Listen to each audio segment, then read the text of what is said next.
Bueno, buenos días a todos. Os lo han dicho todos los que han pasado por esta mesa, pero felicidades. Lo peor ya ha pasado con toda seguridad. Ahora, venga lo que venga, es un regalo, así que a disfrutarlo. Y sobre todo, y antes que nada, elegid bien, escuchad, preguntad, pero tomaros unas buenas vacaciones, porque lo que viene es durillo. Me gusta siempre hacer esta presentación de nefrología porque es un poco la gran desconocida. Es una asignatura que durante la carrera se cuenta muy rápido, no se acostumbra a contar con mucho detalle, las prácticas son solo de 2 semanas y son unas prácticas que apenas vemos a los alumnos el pelo. Y bueno, antes no me he presentado, yo hice la residencia en el Hospital del Mar de 4 años, ahora soy A1, hace 9 meses que terminé y estoy adjunta en el Hospital de Bellvitge, por lo que conozco un poquito el territorio. Entonces, si tuviese que simplificar toda complejidad de la especialidad en una sola palabra, yo os diría que es una especialidad muy integral. Es muy integral, es muy completa. ¿Y por qué lo digo? Porque engloba muchísimos aspectos de otras especialidades. Nosotros somos el médico integral de nuestros pacientes con enfermedad renal crónica. ¿Qué significa? Que si vosotros estáis de guardia y viene un paciente en hemodiálisis que tiene cualquier cosa, es decir, una infección respiratoria, incluso un síndrome coronario, una hemorragia digestiva, sea lo que sea, lo vemos nosotros en primer lugar, incluso nos los ingresamos en la planta. Entonces, esto es para lo bueno y para lo malo, sobre todo bueno, porque somos unos médicos bastante generalistas. Entonces, siempre digo que tenemos un poquito de medicina interna, tenemos un poquito de medicina infecciosas. Los pacientes trasplantados inmunodeprimidos tienen muchísimas infecciones muy complejas.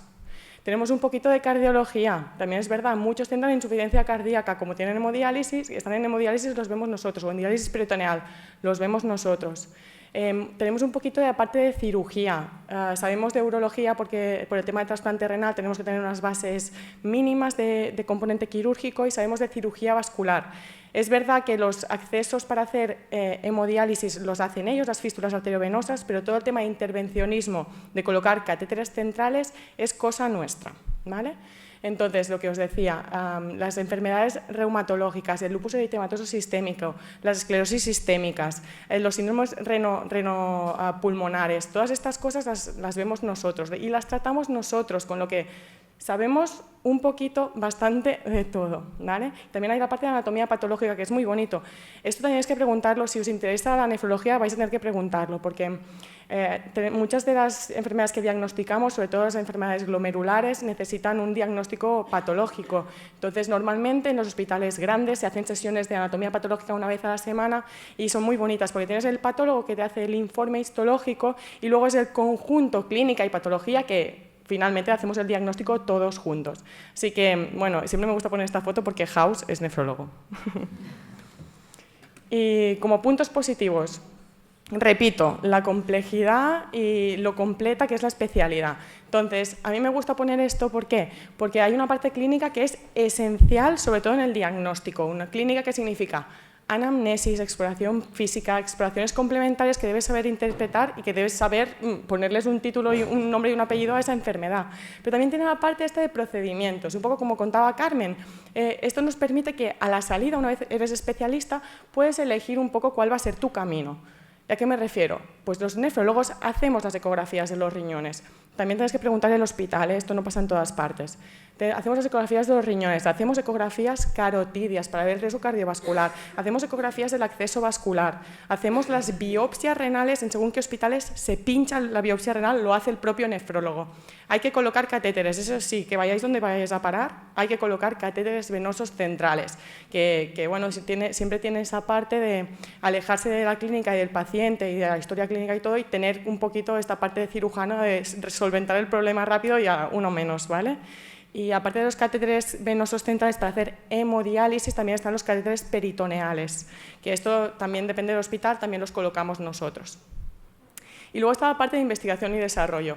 Y lo pongo como punto positivo y muy importante, porque es cierto que durante la residencia hay que aprender a ver pacientes, pero durante la residencia también se tiene que estimular e iniciar todo el tema de investigación, porque si no empezáis durante la residencia os quedáis muy cortos. Nefrología es una especialidad que está en auge. Si veis, allí hay un pantallazo de las publicaciones que han hecho de nefrología del PubMed y como veis ha sido un aumento progresivo a lo largo de los años. Tenemos todo el tema de la inmunología del trasplante que está dando muchísimo de sí, enfermedades que no conocíamos y que estamos descubriendo ahora que afectan al riñón, la IgG4, por ejemplo, y bueno, muchas otras cosas, la anemia, las propiedades físico-químicas de la hemodiálisis, cómo mejorar a estos pacientes. Hay muchas cosas que están en desarrollo, que están en investigación y que si tenéis este punto de curiosidad intelectual, pues eso también lo tenéis y que me parece muy importante desarrollar desde la residencia. Puntos negativos, también son unos cuantos, ¿vale? Nuestros pacientes son una enfermedad renal crónica. ¿Qué significa esto? Que tú los ves nacer, crecer, reproducirse y morirse. ¿A qué me refiero? Te llega, eso además lo vais a ver durante la residencia, te llega un paciente, lo diagnosticas, una enfermedad renal aguda, una glomerulonefritis aguda, una IgA, un paciente joven que lo ves en la planta, le pones tú el primer catéter, ves cómo empieza diálisis o diálisis peritoneal, tú puede ser que lo veas cómo se trasplanta, el paciente lleva el trasplante, eso ya de adjuntillo, y si sigues en el mismo hospital, ves que ese injerto renal hace nefropatía crónica del trasplante, se termina la función renal de ese injerto, vuelve otra vez a diálisis, al final son enfermos complejos, cíclicos y que vais a tener a lo largo de vuestra vida profesional. ¿Y eso qué implica? Pues que hay una relación médico-paciente muy importante. Tienes una vinculación con el paciente muy íntima y muy personal. Al final conoces a sus padres, a sus hijos, a sus familiares, conoces todos sus problemas. Son unos pacientes, sobre todo los de diálisis crónica, hemodiálisis o diálisis peritoneal, que te persiguen casi, ¿vale? Los ves 3 veces a la semana, son pacientes que confían mucho en ti, que tú los has diagnosticado, tú los has tratado, eres su médico. Ellos no tienen médico de cabecera, tú eres su médico. Entonces, hay una vinculación con el paciente que os tiene que gustar. El paciente os tiene que gustar. Si veis que os gusta más todo el tema más intervencionista y una relación más distante, no cojáis nefro porque el paciente os tiene que gustar. Y un poco también, como decía la cardióloga, ¿no? Hay que estudiar en todas las especialidades. En esta, sobre todo, porque ya os digo, está muy en auge, siempre hay novedades, siempre hay que estar actualizado. Es verdad que normalmente los que elegimos nefrología nos gusta estudiar y nos gusta diagnosticar y entonces sí que lo haces con amor y con cariño, pero hay que estudiar. Y os pongo esta lumbalgia porque es una pesadilla, como vuestros amigos, vuestros conocidos, las pacientes en consultas externas. ¿Sabe usted por qué está aquí? Sí, doctora, es que me duelen los riñones. Bueno, eso lo vais a vivir 100%. Y eso, nada, esto es un copia-pega del BOE, lo podéis leer vosotros mismos. Las rotaciones, hacen 12 meses que se hacen rotaciones por el hospital, como os he dicho, como es tan generalista, normalmente y dependiendo del hospital se hacen 5 meses en medicina interna, que normalmente hacen 2 meses en interna y 3 meses en infecciosas o se reparte más o menos así. Está la rotación en cardiología, que es básica, nuestros pacientes tienen muchas arritmias cardíacas, mucha cardiopatía isquémica y mucha insuficiencia cardíaca, esta rotación es básica. Endocrino también hay una rotación, cuidados intensivos, que es donde aprendemos un poquito el tema intervencionista, colocar catéteres, y está esto desde hace tiempo que dicen que probablemente será una rotación en atención primaria, pero de momento no está confirmado y yo no conozco ningún QR mío que haya hecho, o residentes pequeños, que estén haciendo esta rotación. Luego, depende del hospital, pues se hace rotaciones en urología, en anatomía patológica o diagnóstico por imagen. Preguntadlo si os interesa algo. Sí que es verdad que cuando empiezas no tienes ni idea, pero bueno, si veis que tenéis algún interés en particular, yo hice la rotación por urología y la considero muy recomendable. Entonces, en nefrología, ya si habéis rotado y sabéis algo, pues hay básicamente 5 partes muy diferenciadas. Está el tratamiento renal sustitutivo, que engloba hemodiálisis, diálisis peritoneal y trasplante renal. Y luego está la parte más de diagnóstico y de consulta externa, que es la nefrología clínica y la hipertensión. Claro, estos son distintos campos, distintas subespecialidades y esto os permite que cuando terminéis la residencia podáis elegir con toda tranquilidad. Hemodiálisis son pacientes que veis de forma 3 veces a la semana, viene a hacerse hemodiálisis en el hospital. Diálisis peritoneal es una diálisis que se hace de forma ambulatoria a través de un catéter, entonces son pacientes que son normalmente más jóvenes y más espabilados. Tú les enseñas la técnica y cualquier complicación que tengan la sigues viendo. Son pacientes que ves una vez al mes, no los ves tan frecuentemente, pero son pacientes que también hacen diálisis crónica. Y luego está la parte de trasplante renal, que no hay nefrólogo que no le guste el trasplante. El trasplante lo engloba todo. ¿A qué me refiero? Son pacientes que normalmente tú los has diagnosticado como nefrólogo clínico, probablemente ya han pasado por diálisis y luego se trasplantan. Lo bonito del trasplante es no solo el procedimiento quirúrgico que lo hacen los urólogos, tú ni te enteras, sino es todo el tema de la inmunocompatibilidad, la histocompatibilidad, ver que estos riñones tengan una buena evolución, la inmunosupresión, todos los efectos secundarios que puede llevar la inmunosupresión, neoplasias, infecciones, todo esto lo diagnosticas tú y bueno, vas ajustando el tratamiento en función de lo que vayas encontrando.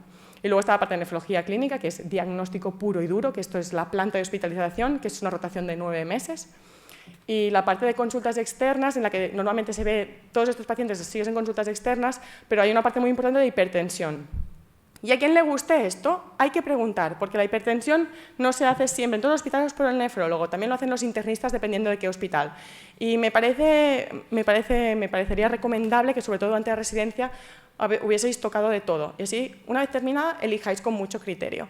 La hipertensión es muy bonito porque normalmente llevamos los casos más a la hipertensión resistente o aquellos casos que son hipertensiones secundarias. Bonito diagnóstico, bonito seguimiento, bonito tratamiento y bueno, en general es bastante interesante. Hipertensión hay unidades que son muy potentes, por ejemplo, aquí tengo que destacar el Hospital de Lleida, que hacen pruebas de imagen de afectación cardiovascular para hacer tratamiento secundario. Fundamentos para elegir hospital. Yo os recomiendo un hospital grande, sobre todo durante la residencia. Es cierto que hacen más horas que un reloj, que sales tarde, que llegas a casa cansado, que llegas a casa y tienes que preparar sesiones, que son solo 4 años de vuestra vida y luego os permite poder elegir. ¿Vale? Son 4 años invertidos, igual que habéis pasado ahora 6 meses horrorosos y ahora podéis, si lo habéis hecho bien, podéis elegir la plaza que queráis, eso es lo mismo. 4 años de vuestra vida que si gestionáis bien, puedes estar bien, aprendes mucho, trabajas mucho y después haces lo que quieres. ¿Vale? Luego tenéis que preguntar qué volumen de pacientes en diálisis hay en vuestro hospital. Si hay hemodiálisis, cuántos pacientes, si tienen diálisis peritoneal, hay muchos que son hospitales muy pobres en diálisis peritoneal, tienen muy pocos pacientes. En caso de que no tengan, preguntad si tienen una rotación externa que la hayan organizado y que esté bien montada para ir a ver la peritoneal. Me parece muy importante que en el hospital haya trasplante. Sé que hay otros compañeros que han estado, y son muy buenos nefrólogos, y han estado en un hospital donde no se hacía trasplante. Si queréis posteriormente estar en un hospital tercero o cuarto nivel, hay que estar en un hospital que hagan trasplante, porque no es lo mismo hacer una rotación de 5 meses en un hospital muy potente a nivel de trasplante renal que estar vuestro día a día, los 4 años de residencia, viendo trasplantados por el pasillo, doctora, tengo una infección de orina, o por las guardias que no te dejan de llamar por cualquier cosa. Es un día a día, un constante que a mí me parece muy interesante tener durante toda vuestra formación. Actividad investigadora. Me parece importante que se estimule desde pequeños, porque los proyectos que empiezas de residente ya te van llevando a cuando seas adjunto y al final sí que es verdad que hay una parte de la medicina que es que tú quieres ser médico y quieres ayudar a las personas, pero hay una parte intelectual que todos tenemos que nos gusta investigar y que creo que si no se potencia durante la residencia después estáis perdidos. Docencia, sesiones, importantísimo estar actualizado, los tutores, a ver qué interés tienen que vosotros vayáis a cursos y que os tengan bien informados. Preguntad si las guardias son de adjunto presencial, sobre todo los pequeños, porque es verdad que de R3 normalmente ya te dejan solo, pero preguntad si de R2 hay un adjunto de presencia con vosotros. Me parece sobre todo muy interesante porque el primer año estáis rotando por todas partes. Si llegáis de R2 y os dejan solo en la guardia, lo podéis llegar a pasar muy mal. Entonces os recomiendo que sobre todo de R2 haya un adjunto de presencia con vosotros. Preguntad si alguien ha hecho una rotación fuera previamente. Es muy interesante, es importante para vuestro currículum, para ver cómo es la nefrología fuera, para vuestro futuro profesional me parece básico. Entonces preguntad si hay la posibilidad y si hay la posibilidad preguntad si alguien lo ha hecho para que os eche una mano, que el camino esté montado al menos. Y luego el ambiente básico, al final quien trabaja feliz trabaja mejor. Este es el ranking que he puesto yo, y como podéis ver no os he puesto ningún orden. Elegiré un hospital grande, repito. Entonces, en Barcelona, que es donde me he movido yo, os recomiendo el Mar, es donde hice yo la residencia y me parece un hospital que además de tener todos los puntos importantes, es un hospital que a nivel investigador ahora está con mucha potencia. El Hospital de Bellvitge, que es donde he ido a parar yo, donde estudié la carrera, es un hospital con una actividad asistencial brutal, brutal. O sea, ven una cantidad de vasculitis increíble. Cada semana tenemos ingresado como mínimo 2 vasculitis con plasmaferesis. Además, hay todo el tema de técnicas continuas que tenéis que preguntar si está a cargo del intensivista o está a cargo del nefrólogo. El nefrólogo en muchos hospitales ha perdido las técnicas continuas de diálisis que se hacen en las UCIs, ha perdido este poder y tenemos que tenerlo. Entonces, preguntad si también se hace. Clínic, Vallebrón, la Puigverd, el de Badalona, todos estos son hospitales trasplantadores, hospitales grandes y hospitales en los que hay actividad investigadora, así que preguntad. En Madrid el 12 de octubre está muy bien, el Médico RS está súper contento, La Paz también están muy contentos, Marañón, el Clínico, Ramón y Cajal, todos estos hospitales, si podéis elegir cualquiera de ellos, estaréis muy contentos, seguro. Aún así, por supuesto, ya preguntad, porque luego vais y yo qué sé, no tenéis un buen feeling porque no hay buen ambiente, pues preguntad, pero bueno, cualquiera de estos puede estar muy bien. Y luego hay hospitales más chiquitines, pero que también os recomiendo, que son en el Reina Sofía de Córdoba, que tiene una actividad de nefrología clínica muy importante, en Valencia, la FE o el PSET son muy buenos también, en Sabadell el único problema es que les falta trasplante renal, pero también, sobre todo a nivel de diálisis y hemodiálisis, son muy potentes. Bilbao Cruces, Santander el Valdecilla, que sobre todo tienen son importantes a nivel de trasplante renal, y en Murcia el Virgen del Rocío. Cualquiera de ellos es bueno, si queréis más detalles luego pues venís y hablamos, ¿vale? Y la salida tras la residencia. Mira, cada vez hay más prevalencia de enfermedad renal crónica. Ya puse esta diapo otro año que hice esta charla, pero es que cada vez hay más pacientes renales crónicos. Partíamos en el del 2006, que había solo 7.000, y ya estamos a 9.000, casi 9.500. Así que tranquilos, porque nefrólogos se necesitan. Y ya está, que el camino recorrido es muy duro. Elegir lo que vayáis a elegir, vais a ser felices, os lo digo de verdad, porque entras, ves que eres bueno, te empiezan a interesar cosas y elegís lo que elegís, estaréis muy contentos, y si elegís la nefro, yo creo que un poco más. Y ya está.